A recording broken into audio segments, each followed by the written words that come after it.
Seguimos con la Izquierda Nacional y el FIP de Norberto Galasso. A ver. 2. Socialismo e irigoyenismo. La rusificación de la Tercera Internacional, así como la aparición de la oposición de izquierda en la URSS, repercuten en la izquierda argentina hacia fines de la década del 20. En 1927, se escinde del Partido Comunista un grupo liderado por José Penelón, que toma el nombre de Partido Comunista de la República Argentina. Por favor, qué pelotudo. Luego, Concentración Obrera, del cual brota a su vez en 1929 el Comité Comunista de Oposición, más tarde llamado Izquierda Comunista Argentina, que se expresa a través del periodo La Verdad. Poco tiempo más tarde aparecen ya dos intelectuales importantes en este sector trotskista, Héctor Raurich y Antonio Gallo.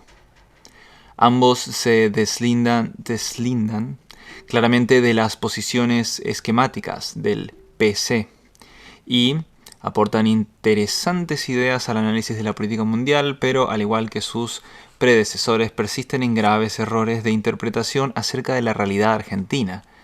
Tan es así que Gallo, en sus libros sobre el movimiento de septiembre y a dónde va la Argentina, califica de reaccionario al irigoyenismo, ataca a Forja y critica la consigna liberación nacional sostenida por jóvenes socialistas. El radicalismo, por su carácter populachero, demagógico, es el enemigo inmortal de la clase obrera, y completa en otro trabajo. ¿Cuál es el programa que propone La Forja? Queremos una Argentina libre, hay que empezar de nuevo. Y para ello levanta la vieja bandera de Hipólito Yrigoyen. Efectivamente también nosotros estamos de acuerdo en que es una bandera muy vieja. En realidad, La Forja que se propone luchar contra el imperialismo, pero el antiimperialismo dentro del marco de la propiedad privada es una ilusión pequeño burguesa, como es el caso de ustedes, una mentira consciente en el caso de Pueyrredón y un paso al enemigo de clase, como en el caso de los stalinistas. El jacobinismo que ustedes pregonan es un jacobinismo tarado que se queda a mitad de camino. Con referencia a este trotskismo del año 1935, Liborio Justo sostiene: vivió de reflejo de Europa, ignoró los problemas del continente y del país, importó, sin meditarlas, consignas que los maestros del socialismo lanzaron para los países imperialistas europeos, aplicándolas mecánicamente a la Argentina, en la misma forma en que lo había hecho el partido de la Segunda Internacional, olvidando nuestro carácter semicolonial. En la época del tercer periodo stalinista, fructificaron en el ambiente de los cafés de la Avenida de Mayo los presuntos revolucionarios cuya actividad revolucionaria consistía, salvo raras excepciones, en la función de denigrarse mutuamente. Ni Raurich, un socialdemócrata de marchita erudición libresca, ni Gallo, un pequeño burgués arribista, ni Pedro Milesi, un dirigente sindical amarillo, ni Liacho, un literato, mediocre y fracasado, ni Koifman, socialdemócrata también sin posiciones, representaban en verdad al verdadero trotskismo.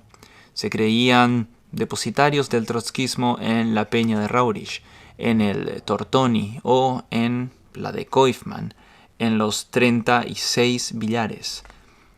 Mientras que la pretendida Liga Comunista de Gallo o el grupo de Milesi no eran más que ficciones o sellos.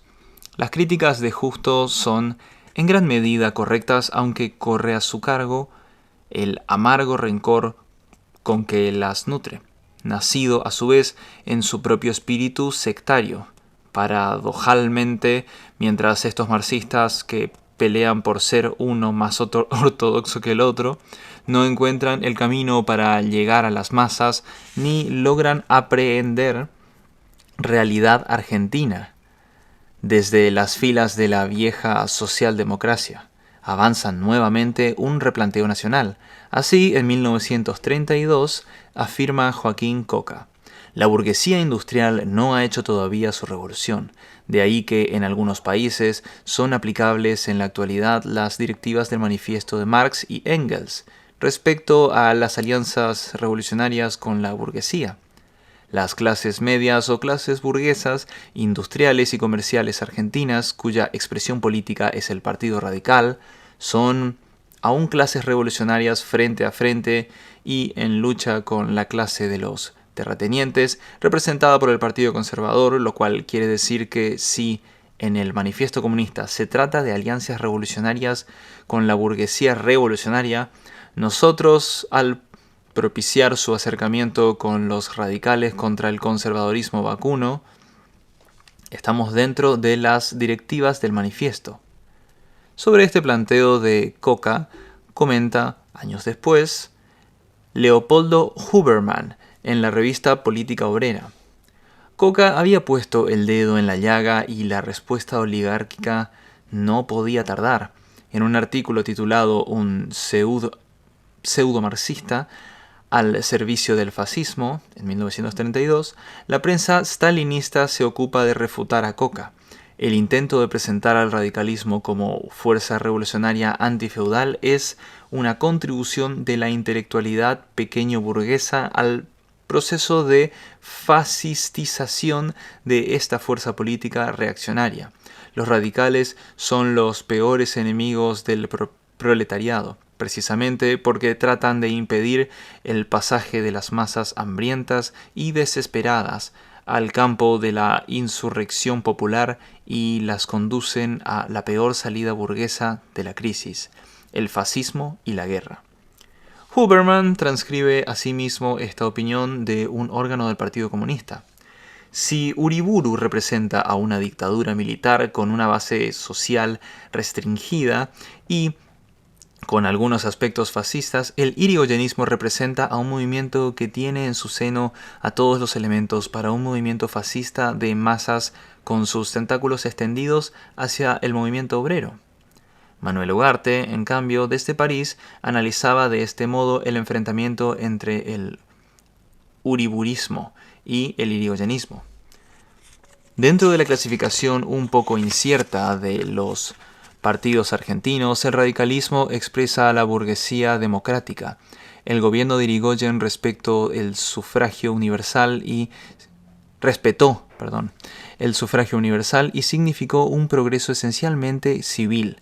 Las fuerzas militares que lo han abatido, inspiradas en una ideología fascista, representan por el contrario la tendencia autoritaria.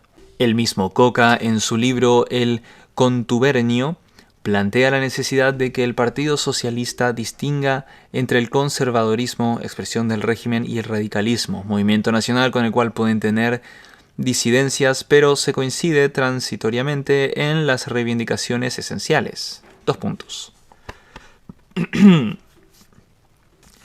Ante todo, lo que los socialistas debemos hacer es colocarnos en la línea histórica que nos corresponde como partido de la nueva Argentina, con un criterio objetivo, positivo, esto es, luchando contra los antiguos oligarcas, sus hijos y sus entenados políticos y apoyando a los radicales en cuanto hagan por destruir los fundamentos económicos y sociológicos del viejo régimen que todavía subsisten. Y si el Partido Radical fuera incapaz de una rápida y eficaz acción de gobierno en este sentido, debemos tomar nosotros en nuestras manos proletarias la bandera de la reparación nacional, inscribir en ella la declaración de la guerra al latifundio, al caudillismo, a la burocracia electoral y a los impuestos indirectos y sostenerla con firmeza en las futuras luchas políticas como cabeza dirigente de las fuerzas surgidas de la nueva Argentina. El socialismo no puede tener inconveniente alguno en jugar un papel de primer orden en un movimiento de esta naturaleza, pues no hay uno solo de sus fines cuya consecución no signifique una ventaja para la clase trabajadora y para el Partido Socialista. Pero las palabras de Coca no son oídas por la dirección del viejo Partido Socialista. Del mismo modo, se frustra también el proyecto levantado por el Partido Socialista Obrero, una de cuyas consignas principales es por la liberación nacional, grupo que finalmente es deglutido por el Partido Comunista. Asimismo, en 1936, casi 20 años de ausencia, reitera su vieja prédica nacional, encontrando las mismas resistencias que antes y siendo expulsado del partido. Poco después, es interesante consignar que tanto Ugarte como Coca, como asimismo integrantes del Partido Socialista Obrero, todos los cuales apuntaban hacia una izquierda nacional, apoyan luego, desde diversas ópticas, al peronismo. Es casi como si no tuviesen ideales. Frustradas estas tentativas de gestar un socialismo nacional en el seno de la socialdemocracia, estas ideas pugnan tosudamente por desarrollarse en la polémica que se suscita entre las diversas sectas trotskistas. Y sí, a donde ha quedado arrinconada en esos duros años de la década infame, la discusión teórica de la izquierda. Socialismo y cuestión nacional. Entre 1927 y 1938, este mundo clandestino y asfixiante de los grupos trotskistas de la Argentina tuvo un sumo pontífice, Héctor Raurich. Tajante opositor al stalinismo, Raurich alcanzó a comprender las cuestiones fundamentales que agitaban a la URSS, profundizó en la dialéctica hegeliana y tomó posiciones correctas en relación a algunos problemas del socialismo en el orden mundial, pero no logró descifrar el enigma de la cuestión nacional.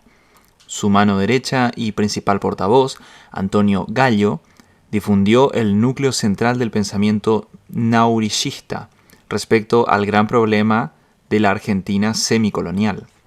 El radicalismo es una variante de la clase burguesa dominante y, por tanto, enemigo de la clase obrera.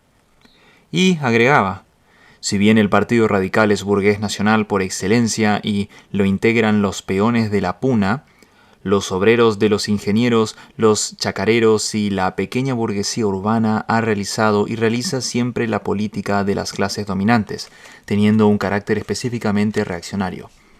No hay antiimperialismo dentro del marco de la propiedad privada. La lucha contra el imperialismo es, en primer término, una lucha contra la burguesía nacional, pero entre 1938 y 1939 resultaba ya ostensible la declinación del ciclo naurichista, debido a la aparición de varios militantes e intelectuales de izquierda, entre los que sobresalen Reinaldo Frigerio, Esteban Rey, Tristán Marov, Pedro Milesi, José Gabriel, Carlos Liacho Carvajal, Adolfo Perelman y Liborio Justo. Ellos expresan diversas gamas del socialismo, desde la posición decididamente internacionalista hasta la que sustenta los primeros atisbos de un socialismo nacional. Jorge E. Spilimbergo sostiene: desprovistos del soporte internacional de que gozaban los socialistas, agentes ingleses, y los comunistas, agentes de la burocracia soviética, los trotskistas se vieron obligados a echar pie a tierra y compensar su desamparo con lo único que da sentido y consecuencia a la teoría revolucionaria, su capacidad de compenetrarse con el país, de encarnarse en sus tradiciones vivas y proyectarlo en una síntesis programática real. Pero esto planteó el antagonismo tajante entre quienes prolongaban en nuevos moldes ideológicos la estrategia vieja y quienes, por el contrario, renovaban el arsenal de la teoría para revisar hasta los cimientos los errores del pasado. De esta manera, en una de las salas, la disidencia volvía a revelarse obsecuencia. Un documento de oposición afirmaba, por ejemplo, la lucha antiimperialista debe significar, en primer término, lucha contra la burguesía nacional. El obrero no se pregunta si es nacional o extranjero el capital que lo explota. En el otro extremo, el ala nacional ganaba importancia y presencia teórica con la aparición de Liborio Justo. después de haber militado en el Partido Comunista, Liborio, hijo del presidente general Agustín P. Justo, se define trotskista a partir de 1939 bajo sus seudónimos Bernal o Quebracho. Aporta elementos fundamentales para la comprensión de la cuestión nacional desde una perspectiva socialista. En el folleto titulado ¿Qué quiere la Cuarta Internacional frente al momento del mundo?, Justo formula estas tesis fundamentales. La necesidad de la liberación nacional surge del mismo carácter de la influencia del imperialismo en los países coloniales y semicoloniales, solo liberándose de la acción imperialista opresora, deformadora y paralizante. Estos países serán capaces de lograr su plenitud económica, es decir, la completa expansión de sus fuerzas productivas. Es por eso que, al encarar el problema de la Revolución Socialista Internacional, se impone en primer término hacer la distinción entre las naciones opresoras y las oprimidas. ¿Qué es lo más importante? La idea fundamental contenida en nuestras tesis, dice Lenin, la distinción entre naciones oprimidas y naciones opresoras. La dominación extranjera, dicen nuestras tesis, trata el libre desarrollo de las fuerzas económicas. Es por esto que su destrucción es el primer paso de la revolución en las colonias y por esto que la ayuda aportada a la destrucción de la dominación extranjera en las colonias no es, en realidad, una ayuda al movimiento nacionalista de la burguesía indígena, sino la apertura del camino para el proletariado mismo. Después de plantear así la cuestión nacional, Justo analiza el posible papel de la burguesía nacional y la actitud de los socialistas respecto a la misma. La burguesía de los países coloniales y semicoloniales es capaz, pues, de tratar de liberarse de la opresión del imperialismo e iniciar escaramuzas contra él. ¿Quiere decir esto que la burguesía de esos países es capaz de luchar verdaderamente y hasta el fin contra el imperialismo y lograr la liberación nacional? De ninguna manera. Los lazos que unen a esa burguesía al imperialismo son más fuertes que su propio deseo de emanciparse y teme más al movimiento del proletariado que la acompañará en esa lucha que al imperialismo. En los países atrasados, coloniales y semicoloniales, solo hay una clase que luchará hasta el fin contra el imperialismo y alcanzará la liberación nacional, la clase obrera. Pero cuando en esos países coloniales y semicoloniales ciertos sectores de la burguesía inicien una acción contra el imperialismo, la que desde luego nunca llevarán hasta el fin, es deber de los socialistas, mientras esa lucha se desarrolla, apoyarla, manteniendo su independencia de clase, haciendo ver claramente a la clase obrera el carácter de esa lucha de parte de la burguesía y tratando de ganar la dirección de la misma, a fin de proseguirla hasta el fin. Pero ello resulta falsa, de todo punto falsa. La consigna sostenida por el periódico Frente Proletario entre nosotros y repetida por los eternos repetidores de que la lucha contra el imperialismo es el primer término, la lucha contra la burguesía nacional. Quienes formularon esta consigna olvidaron la necesidad establecida por Lenin de recalcar la diferencia entre la burguesía de los países opresores y la de países oprimidos. Este es el error principal, olvidar que la Argentina se cuenta entre los países semicoloniales y querer aplicar mecánicamente a esta las consignas y directivas de los maestros del socialismo han dado para los países imperialistas. Es cierto que nuestra posición debe ser de lucha acerba contra la burguesía argentina porque, como dice Trotsky, no se puede esperar que ella sea más progresista o revolucionaria que la de los países imperialistas, pero de ahí a luchar contra ella en primer término, como la mejor forma de luchar contra el imperialismo es no tener una noción definida del significado de la liberación nacional que lleva en sí un sentido esencialmente antiimperialista. Aún con ciertas vacilaciones y ciertas zonas grises en su concepción, Liborio Justo da en este folleto un paso muy importante hacia la comprensión desde el socialismo de la cuestión nacional. Sostiene Huberman: el mérito fundamental de Liborio Justo consistió en reivindicar en medio de la más catastrófica degeneración teórica y política de la izquierda a Lenin y al marxismo. Esto le permitió caracterizar correctamente al país como una semicolonia oprimida por el imperialismo inglés y plantear la liberación nacional como una tarea que recaería fundamentalmente sobre la clase obrera. Y acota después: estas posiciones que, aunque esquemáticas, representaban en la Argentina un pensamiento político fecundo, le habían llegado a Justo a través de la gigantesca labor de propaganda de las tradiciones leninistas que había realizado Trotsky. Pero al mismo tiempo, Justo quedó atrapado por el trotskismo. Este fue el precio obligado que la debilidad ideológica de la pequeña burguesía encajada en este sentido al imperialismo le hizo pagar. Justo hubo fatalmente de enrollarse en el trotskismo, declararse cuarta internacionalista, etc. Cuando comprendió el papel positivo de Trotsky y el carácter reaccionario del trotskismo, era tarde. El imperialismo lo había gastado, lo había aniquilado políticamente. Es decir, quedó enrollado en la lucha de las pequeñas sectas, pero más aún, y en esto parece errar Huberman, terminó involucionando, sin comprender siquiera la correcta aplicación de estas tesis que preconizaba, y así repudió el apoyo de Trotsky al gobierno nacionalista de Lázaro Cárdenas en México, calificado al bolchevique exiliado de vendido a Wall Street. Del mismo modo que, años después, asumió una militante posición antiperonista.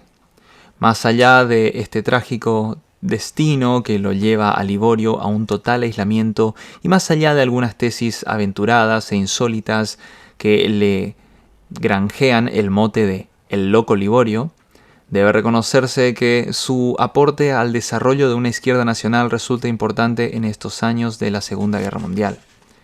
Así, en otro folleto, escribe: un buen sistema de reivindicaciones y acciones y un programa seguro de lucha por la influencia sobre las masas obreras y campesinas no puede estar basado más que sobre el estudio detallado de la originalidad real de cada país, es decir, del encadenamiento vivo de las diferentes etapas del desarrollo histórico.